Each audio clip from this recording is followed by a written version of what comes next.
Esses mistérios históricos não resolvidos têm intrigado especialistas há décadas.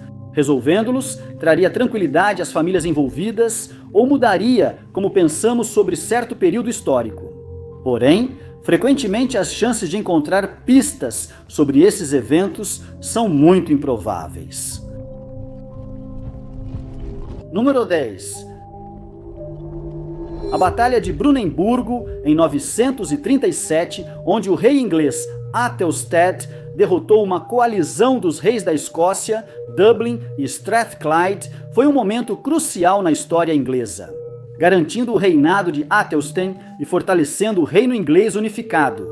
Mas sua localização exata ainda é desconhecida. Athelstan, neto de Alfredo, o Grande, unificou a Inglaterra em 937 após uma invasão debatida da Escócia por Athelstan em 934. Constantino II da Escócia, Owen de Strathclyde e Anlaf de Dublin, antigo governante viking de York, lançaram uma invasão à Inglaterra para recuperar o território perdido.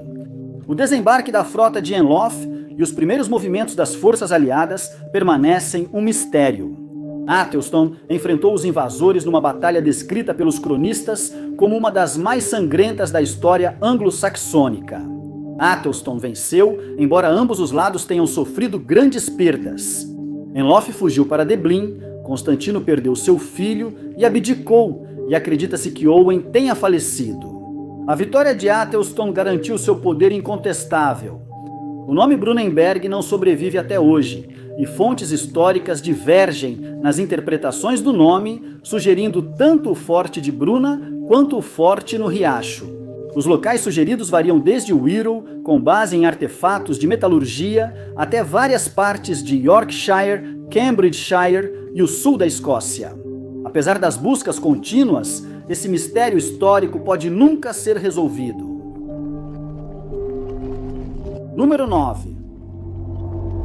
Em 1217, um crime chocou Filipos. A pessoa por trás do ataque foi registrada apenas como um misterioso Lord S., embora pareça que o próprio Papa sabia exatamente quem era Lord S. Os historiadores ainda debatem sua identidade e o que o levou a atacar um arcebispo dentro da própria igreja. Filipos era uma cidade no reino de Tessalônica, um dos muitos reinos que foram criados. Após a Quarta Cruzada, em 1204, cruzados latinos atacaram a cidade de Constantinopla como parte da Quarta Cruzada. O Império Bizantino foi em grande parte tomado por vários nobres da Europa Ocidental, tornando-se o Império Latino. Padres católicos foram colocados em todo o Império. Um deles foi Guilherme de Ródano, que foi nomeado arcebispo de Filipos em 1212. É possível que Guilherme tenha entrado em conflito com os governantes locais. Discussões eram comuns entre líderes religiosos e seculares, geralmente por propriedades e dinheiro. Isso nem sempre precisava cruzar a divisão entre os latinos e os bizantinos, embora a tensão entre os dois grupos não fosse incomum. Mas Guilherme não foi lembrado como alguém particularmente antagônico, o que tornou os eventos de 1217 ainda mais chocantes. Segundo carta do Papa, Guilherme estava com vestes episcopais servindo sua congregação quando foi arrastado da igreja por atacantes. Foi uma exibição pública, como se fosse para enviar uma mensagem. O corpo de Guilherme foi encontrado depois em um local vil fora de um cemitério. A carta deixou claro que o Sr. S. era o culpado, era alguém conhecido de Guilherme. Eles já tinham tido problemas antes, mas se reconciliaram e até fizeram um voto. Quem quer que fosse o Sr. S., ele havia quebrado o juramento e aparentemente queria deixar claro que as ações de William não seriam toleradas. Infelizmente, as cartas que sobreviveram daquela época não entram em detalhes sobre o que William supostamente fez e oferecem poucas pistas sobre quem era o misterioso Sr. S. Mas o homem foi excomungado, deixando claro que o Sr. S. era pelo menos conhecido na comunidade local. No ano seguinte, outra carta mencionou o ataque a William, mas isso só deixou as coisas ainda mais confusas. Um grupo de padres estava em desacordo sobre alguma coisa e foi solicitado que viajassem para outra cidade para que a questão pudesse ser resolvida. Ninguém queria viajar achando perigoso demais. Eles mencionaram especificamente William sendo atacado por búlgaros e estavam preocupados que algo assim acontecesse com eles. Não só não havia nenhuma menção aos búlgaros na primeira carta, como também parecia que agora acreditava-se que o ataque tinha sido algo aleatório, em vez de ter sido atacado na igreja. William aparentemente estava na estrada quando foi emboscado e presumivelmente perdeu a vida em um assalto. É possível que os acontecimentos tenham sido exagerados logo após o ataque e a história ficou confusa. Alguns suspeitam que o misterioso Lord S escapou com seu crime, culpando bandidos por suas ações. Também é possível que os sacerdotes tenham sido mal informados sobre como William perdeu a vida ou confundiram seu ataque com outro. Isso realmente aconteceu na estrada. Número 8.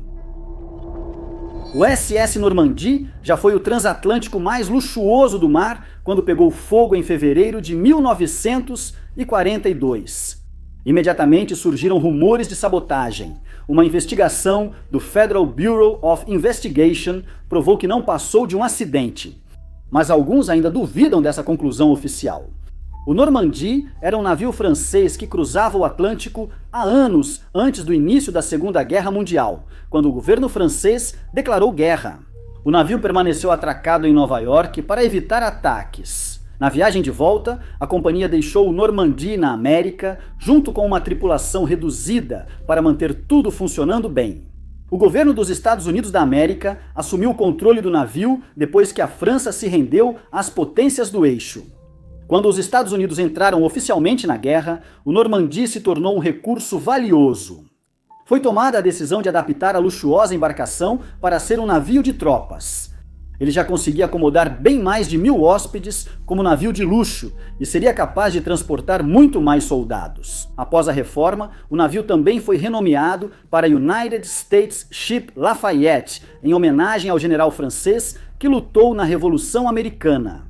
O trabalho começou no recém-batizado Lafayette no início de 1942. Inicialmente, estimava-se que levaria apenas um mês, mas o prazo foi adiado para bem depois de fevereiro. Durante a obra, jornalistas locais mostraram curiosidade sobre a segurança nos estaleiros. Era sabido que havia simpatizantes alemães nos Estados Unidos da América. Uma rede de espiões alemães foi desmantelada recentemente, mas provavelmente ainda havia muitos outros ocultos. Um jornalista decidiu testar quão fácil seria sabotar o Normandia. Ele conseguiu um emprego nos cais e tinha acesso livre ao navio. Se ele quisesse fazer algo nefasto, não teria sido difícil. Se a versão oficial for verdadeira, nada de nefasto precisaria acontecer. Na tarde de 9 de fevereiro, um operário chamado Clemente Derek estava usando um maçarico de solda para cortar encaixes a bordo do navio. Outro operário deveria parar as faíscas com uma placa de amianto, mas em certo momento se virou para conversar com alguém. As faíscas caíram sobre coletes salva-vidas inflamáveis cobertos com estopa. O fogo rapidamente se espalhou para a madeira envernizada do navio e para os colchões que estavam empilhados ali perto. Os trabalhadores fugiram do incêndio. O Normandia tinha sistemas de combate a incêndio, mas estavam desligados durante a reforma, o que também atrasou os chamados aos bombeiros. Demorou 12 minutos para o Corpo de Bombeiros de Nova York ser acionado. Por horas, os bombeiros trabalharam para combater o incêndio. Toda a água lançada sobre as chamas apenas inclinou o navio, que logo tombou de lado e ficou parcialmente submerso nas pedras rasas. Rumores de sabotagem se espalharam rapidamente. Teorizou-se que isso foi obra de simpatizantes alemães que de alguma forma conseguiram se infiltrar nas equipes de trabalho. Mas quando o FBI fez uma reconstituição dos eventos que Derek havia descrito, foi possível recriar o ocorrido. Nenhuma ação maliciosa foi necessária. Isso não impediu os boatos. Não eram apenas os alemães que eram suspeitos. Um mafioso afirmou que estava por trás do ataque, embora se acreditasse que isso não passava de uma forma de aumentar sua reputação. Mais tarde, descobriu-se que o chefe da máfia, Lucky Luciano, planejava algo com o navio. O destino do Normandy acabaria levando a Marinha dos Estados Unidos da América a fazer uma parceria com a máfia de Nova York para proteger os cais e procurar por qualquer pessoa que pudesse estar ajudando submarinos alemães na costa americana.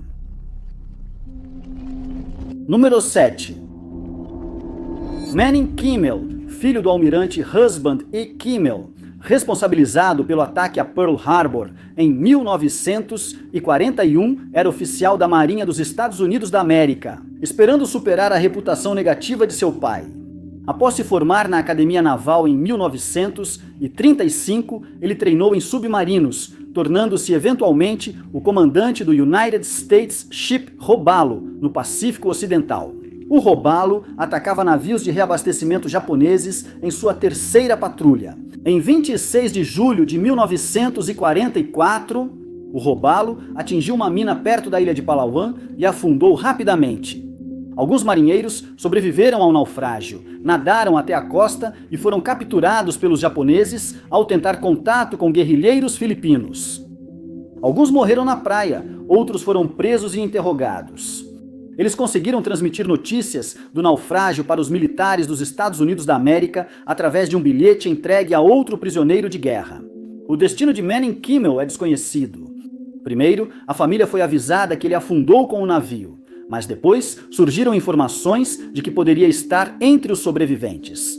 Os sobreviventes do Robalo ficaram pouco tempo presos, e relatos divergentes dizem que foram mortos em retaliação após aviões dos Estados Unidos da América serem avistados ou colocados em uma embarcação de destino desconhecido. Número 6. A família Fitzgerald é conhecida hoje como uma das famílias nobres mais poderosas da Irlanda. Eles começaram a ganhar poder após a conquista normanda e, na verdade, são de origem normanda. Mas, depois de algumas gerações, os Fitzgeralds se integrariam com famílias gaélicas poderosas. Um dos que foram fundamentais para integrar os Fitzgeralds aos irlandeses foi Geraldo Fitzgerald. Como muitas famílias nobres poderosas, lendas e histórias mitológicas foram atribuídas a alguns dos ancestrais mais antigos e poderosos dos Fitzgerald, incluindo Geraldo. Isso torna difícil separar fato de ficção e descobrir o que realmente aconteceu com as figuras históricas. A verdadeira história de Geraldo Fitzgerald pode ser uma daquelas perdidas para da história. Segundo registros históricos, Geraldo Fitzgerald era filho de Maurício Fitzgerald, primeiro conde de Desmond, e de sua terceira esposa, Avelina. O velho Fitzgerald ajudou a liderar uma rebelião contra a coroa normanda e parecia ser relativamente popular entre seus pares. A rebelião falhou. Maurício ficou preso por um tempo, mas foi libertado. Após sua morte, os títulos foram para seu filho mais velho. Esse filho faleceu sem herdeiros e Geraldo foi nomeado o terceiro conde de Desmond. Poucos detalhes são lembrados sobre sua vida real. Ele foi brevemente nomeado Lorde-Chefe de Justiça da Irlanda, mas argumentou que seria difícil proteger suas próprias terras enquanto servisse nesse cargo. A maioria dos registros sobre Geraldo trata de batalhas com nobres e conflitos contra gaélicos. O histórico Geraldo é mais conhecido por sua poesia. Ele podia escrever em normando, inglês, mas mais comumente escrevia em irlandês. Um passo significativo para fazer sua família abraçar a cultura da terra em que viviam. Geraldo Fitzgerald desapareceu dos registros históricos em 1398, aos 63 anos de idade. Seus títulos foram passados para seu filho, e o que aconteceu com ele é desconhecido, considerando sua idade. Morrer de causas naturais parece provável, mas não há registro disso. É aqui que as lendas preenchem as lacunas. Segundo uma história, Fitzgerald era na verdade filho de uma deusa irlandesa. Ain, o pai dele, encontrou Ain enquanto ela tomava banho e roubou seu manto, o que significava que ele tinha controle sobre ela. A história mistura a mitologia celta tradicional com contos cortesãos trazidos da França. Gerald nasceu desse relacionamento e manteve ao longo da vida uma conexão com o outro mundo. Diziam que Gerald fazia magia, mas sempre em um quarto privado e portas fechadas. Um dia, sua esposa quis ver o que ele fazia, e ele permitiu, desde que ela não fizesse barulho. Fitzgerald então se transformou em várias coisas, e uma delas foi tão chocante que fez sua esposa gritar. Uma versão da história diz que ele desapareceu, e em outra, todo o castelo onde ele morava afundou no fundo de um lago. Número 5 pelo Velho Oeste americano. Há várias histórias e lendas sobre minas de ouro perdidas. A mais famosa delas é a mina do Alemão Perdido, mas está longe de ser a única. Essas histórias inspiram a exploração, e muitos buscaram o tesouro, mas encontraram um destino trágico. Uma mina lendária que inspirou a exploração, na verdade resultou em uma descoberta incrível, mas não era nada do que qualquer um do grupo esperava. A mina original ainda é um mistério. João W. Hillman foi o primeiro americano de ascendência europeia a ver o Lago da Cratera, em Oregon. O lago era uma característica bem conhecida pelos nativos americanos, que chamavam a região de lar há milhares de anos. Acredita-se que os índios Klamath viviam na região antes mesmo de o lago existir. Suas lendas falam de uma batalha entre dois deuses, com o perdedor selado sob a terra e um lago tranquilo sobre ele. Essa não era a lenda que Hillman estava perseguindo quando se deparou com o lago. É improvável que ele ou os outros do seu grupo soubessem disso, eles estavam procurando por tesouros. Existem algumas histórias diferentes sobre a origem da mina da cabana perdida no Lago Cráter. Uma versão conta que um garimpeiro ferido foi achado na estrada após ataque de nativos americanos e não sobreviveria. Um grupo de homens tentou ajudá-lo, mas não adiantou. Antes de falecer, ele desenhou um mapa que levaria os homens até a mina perdida. Outra versão detalhada fala de um homem chamado apenas Setim Up. Ele surgiu em Eureka, Califórnia, no início dos anos 1950. No inverno, ele costumava estar na taverna local, pagando as bebidas de todos. Ele costumava declarar "pode servir", o que eventualmente se tornou seu apelido. De onde vinha o dinheiro, ele não dizia. Toda primavera, Setimup deixava a cidade e voltava com suas riquezas no outono. Em certo momento, enquanto estava bêbado, ele deixou escapar que havia encontrado uma rica veia de ouro em algum lugar do Oregon. Ele construiu uma cabana ali perto e passava todo o verão lá cavando em busca de ouro. Os nativos americanos da região já conheciam o ouro e o protegiam muito. Em um outono, Setimup não voltou. Ele deixou um mapa para trás e alguns em Eureka decidiram procurar a mina.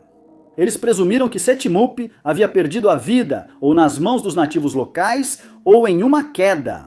Independentemente da origem, em 1853, garimpeiros partiram em busca da mina da cabana perdida. O grupo era originalmente da Califórnia, mas depois de chegar ao Oregon, sua busca chamou a atenção. Outros se juntaram ao grupo, incluindo John Hillman. Os homens não tiveram sorte ao buscar a mina misteriosa, mas ao procurar comida, John Hillman encontrou o Lago da Cratera. De acordo com a história, foi a mula de John Hillman que percebeu primeiro a queda íngreme no lago e parou antes que ela e seu cavaleiro caíssem. O lago profundo era quase tão misterioso quanto a mina perdida para John Hillman, que queria chamá-lo de Lago Misterioso. Outros do grupo queriam chamá-lo de Lago Azul.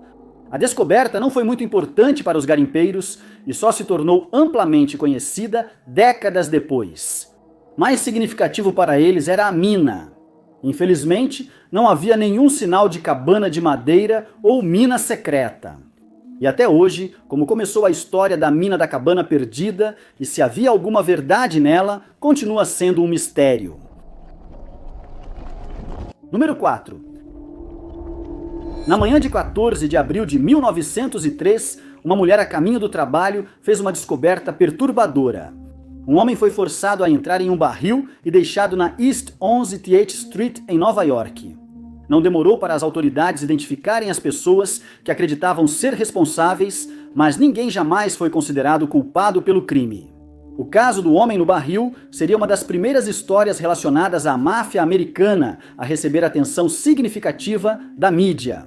Não havia nada no barril que identificasse o homem, e após alguns dias, sua foto apareceu nos jornais locais, chamando a atenção para o crime horrível. O chefe do serviço secreto, William Flynn, foi um dos que reconheceram o homem. Nesse momento da história, o principal trabalho do serviço secreto era investigar dinheiro falsificado. A falsificação virou um problema sério em Nova York. O serviço secreto conseguiu capturar muitos distribuidores, as pessoas que vendiam as notas falsas, mas os responsáveis continuavam fora de alcance. Flynn estava liderando uma investigação sobre a organização comandada por Giuseppe Morello. Morello, imigrante siciliano, liderava uma das organizações criminosas mais poderosas da região. Enquanto o serviço secreto investigava crimes financeiros, Morello cometia atos mais violentos, incluindo um ataque fatal à sua empregada doméstica. Na noite de 13 de abril, agentes do serviço secreto se preparavam para uma operação de flagrante. Eles vigiavam Morello e seus associados na sede, mas tudo mudou com a chegada de um estranho. Nenhum dos agentes sabia quem era esse homem, mas ele parecia ser familiar aos associados de Morello. Ele foi levado e nunca mais visto. Flynn reconheceu o homem no barril como um misterioso estranho. Depois que a foto foi publicada, a polícia recebeu uma carta estranha e enigmática. Ela não revelou o nome do homem, apenas disse que ele veio de Buffalo para Nova York em busca de dinheiro. A carta dizia para eles falarem com um homem chamado Di Primo, na prisão de Sing. Giuseppe Di Primo foi recentemente condenado por atuar como traficante em uma operação de falsificação. A polícia lhe mostrou a foto do homem no barril, que ele identificou como Benedetto Madonia, seu cunhado. Di Primo explicou por que Madonia estava em Nova York depois de ser preso. A família dele havia enviado $1.000 para o chefe dele para ajudar a pagar sua defesa. Esse valor era alto na época e deveria ter pago um bom advogado. Mas o chefe dele ficou com o dinheiro e deixou Di Primo ao seu destino. Ele recebeu 4 anos de prisão. Madonia veio buscar o dinheiro de volta. Primeiro visitou Di Primo na prisão para conversar. O plano era recorrer da condenação ou transferi-lo para outra prisão. A polícia percebeu que Madonia fazia isso com a gangue de Morello na noite antes de encontrarem seu corpo. Morello e seus associados mais próximos foram presos. A polícia tinha mais do que o testemunho de Di Primo. Madonia levou um relógio de bolso para Nova York, achado depois em uma loja de penhores local, e Ox Petto, associado de Morello, estava com o comprovante. Foi achada no barril a ponta de um charuto da mesma marca que Petto fumava. Testemunhas viram Morello e Madonia juntos. Infelizmente, Morello estava disposto a pagar pelos melhores advogados para si mesmo, e muitas das testemunhas, misteriosamente, mudaram seus depoimentos. Durante o julgamento, o júri não conseguiu condenar ninguém no caso, e as acusações contra todos os envolvidos foram retiradas. Ninguém jamais foi considerado culpado por tirar a vida de Madonia, e o crime permanece oficialmente sem solução. A maioria acha que mafiosos estavam por trás do crime. Madonia pode ter ameaçado denunciar a polícia caso não devolvessem o dinheiro. Talvez Morello só não tenha gostado de ser enfrentado por alguém. Mas também havia uma pequena chance de que Madonia tivesse saído viva do encontro, apenas para, coincidentemente, encontrar um agressor não relacionado. Número 3.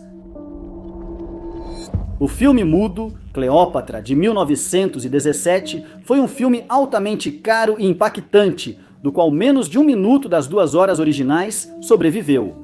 Produzido por William Fox, estrelou Theta Barra, uma grande estrela conhecida como a vampira, que popularizou o arquétipo da vampira. O custo do filme, entre 250 mil e 500 mil, o que hoje seria mais de 12 milhões, foi algo sem precedentes. Financiando cenários e 50 figurinos para Barra, recorde em 1963. No filme posterior sobre Cleópatra, cuja trama foi assistida por cerca de 5 milhões de pessoas, em seu primeiro ano, Cleópatra seduz Júlio César e Marco Antônio. Com a ajuda de um sacerdote egípcio apaixonado, que lhe dá as riquezas da família e depois entrega a cobra fatal em uma caixa. Apesar do sucesso e de arrecadar $1 milhão, o filme não foi preservado. Muitos filmes mudos foram perdidos devido ao descuido ou à reutilização da prata dos rolos de filme. As duas últimas cópias de Cleópatra foram destruídas no incêndio do depósito da Fox em 1937 devido à má conservação do filme, e a cópia pessoal de Teta Barra também se perdeu. Em 2023, apenas cerca de 20 segundos de filmagem eram conhecidos, mas um fragmento de 40 segundos foi encontrado em agosto daquele ano em um projetor de brinquedo comprado no eBay e enviado para o YouTube. Número 2 por 50 anos. As autoridades de Chicago mantiveram Tommy O'Connor na lista de pessoas aguardando a pena capital na cidade, mas o criminoso condenado nunca enfrentaria a punição. Dias antes da execução, ele fugiu da prisão e sumiu sem deixar rastros. O'Connor era um irlandês-americano que ganhou o apelido de Tommy Terrível. Há várias histórias sobre como ele recebeu esse nome, incluindo uma em que mordeu o dedo de um açougueiro que cobrou demais de sua mãe.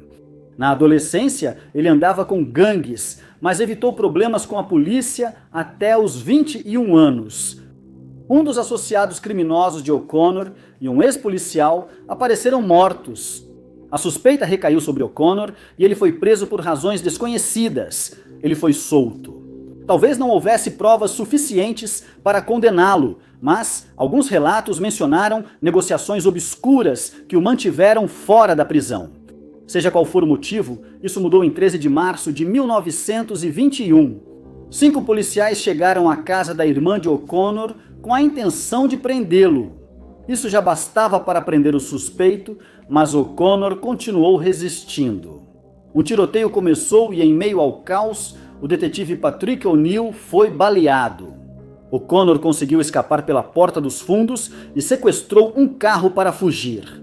O'Neill não resistiu aos ferimentos e agora O'Connor também era procurado por tirar a vida de um policial. Mesmo foragido, Tommy logo se envolveu em problemas. Em julho, ele foi preso em Minnesota por comportamento embriagado e desordeiro em um trem. Ele foi rapidamente enviado de volta para Chicago, onde foi condenado à pena de morte por tirar a vida de O'Neill. Mas isso foi só o início de sua lenda. O'Connor ficou preso no condado local e planejou fugir dias antes da execução. Ele escapou de forma ousada com outros 4 presos. Ele estava na cela quando chamou um guarda, que foi imobilizado por seu colega de cela com uma gravata. O'Connor pegou as chaves, destrancou a cela e espancou o guarda até deixá-lo inconsciente. Os prisioneiros fugiram pelo pátio da prisão do outro lado dos muros. O'Connor entrou no carro, mas teve dificuldade em controlá-lo nas estradas congeladas. Ele bateu, mas conseguiu escapar do veículo destruído e, a partir daí, o que aconteceu com ele é desconhecido. Há várias histórias sobre o que ocorreu com esse criminoso perigoso. Alguns acham que ele fugiu para o Canadá ou retornou à Irlanda. Em algumas histórias, ele continuou sua vida de crimes, com assaltos à mão armada, ou até mesmo como parte do exército republicano irlandês na Irlanda. Em outras histórias, ele conseguiu levar uma vida tranquila, longe do mundo do crime, em Chicago. A sentença de O'Connor permaneceu em aberto nos anos 1950, 30 anos depois de seu desaparecimento. Uma ordem judicial obrigava a cidade a manter a forca que havia sido montada para ele, caso ele fosse capturado algum dia. O dispositivo ficou sem uso por mais de 50 anos, até ser desmontado em 1977 e vendido ao Museu Ripley's, acredite se quiser. Hoje, O'Connor teria mais de 80 anos se estivesse vivo. Número 1. A maioria das pessoas sabe que o rei Luís XVI perdeu a cabeça durante a Revolução Francesa, mas ele não foi o único rei francês a sofrer um destino tão horrível. A história da cabeça do rei Henrique IV é uma das mais estranhas da Revolução e tem um desfecho que permanece um mistério até hoje.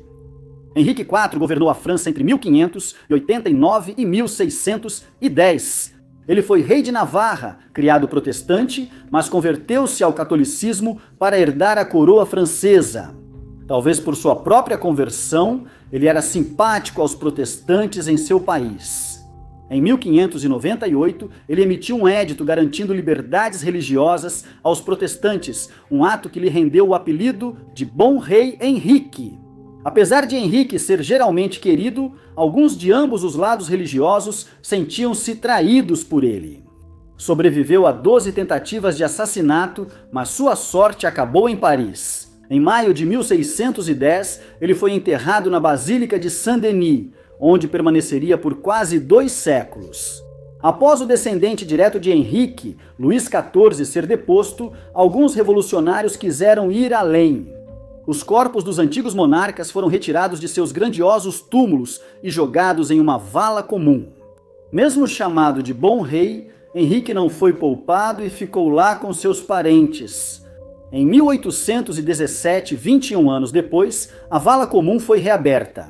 Segundo a história, a cabeça de Henrique sumiu do corpo. Não se sabe exatamente quando a cabeça foi removida, mas aparentemente ela não pôde ser encontrada na vala. O mistério parecia resolvido. Em 1919, um fotógrafo comprou uma cabeça mumificada em um leilão. O estranho objeto parecia ser a cabeça perdida de Henrique. O fotógrafo passou o resto da vida tentando autenticar o artefato. Parecia que ele realmente acreditava ser o dono desse crânio real e não estava tentando aplicar algum tipo de golpe. Ao falecer, ele deixou o crânio para o Museu do Louvre, que recusou a doação. A cabeça mumificada passou por vários colecionadores particulares antes de ressurgir novamente em 2008. Ela foi achada em um sótão no oeste da França e desta vez o objeto ganhou bem mais atenção. A tecnologia avançou desde a descoberta do crânio, tornando possível que testes comprovem isso de forma definitiva. Se o mistério fosse resolvido, pesquisadores reconstruíram como seria o rosto e compararam fibras de cabelo e pequenos detalhes da pele com retratos do bom rei Henrique. Pesquisadores espanhóis achavam que os restos mortais correspondiam ao monarca. Evidências de DNA confirmavam o caso. De acordo com a lenda, depois que Luís XVI foi decapitado, os espectadores molharam lenços em seus restos mortais para criar lembranças mórbidas do evento.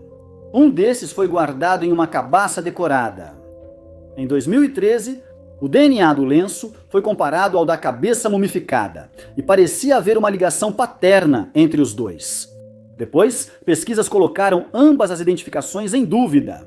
A análise do DNA e de descendentes modernos dos Bourbon confirmou isso. Seriam necessárias várias quebras na linhagem para que essas relíquias pertencessem aos monarcas franceses. Apesar de possíveis quebras na linha paterna, também seriam necessárias nas maternas. Se a cabeça mumificada realmente pertencesse ao rei Henrique IV da França. Isso indicava que em algum ponto da árvore genealógica havia uma relação de mãe e filha sem ligação biológica. Alguns historiadores também questionaram toda essa história da cabeça perdida de Henrique.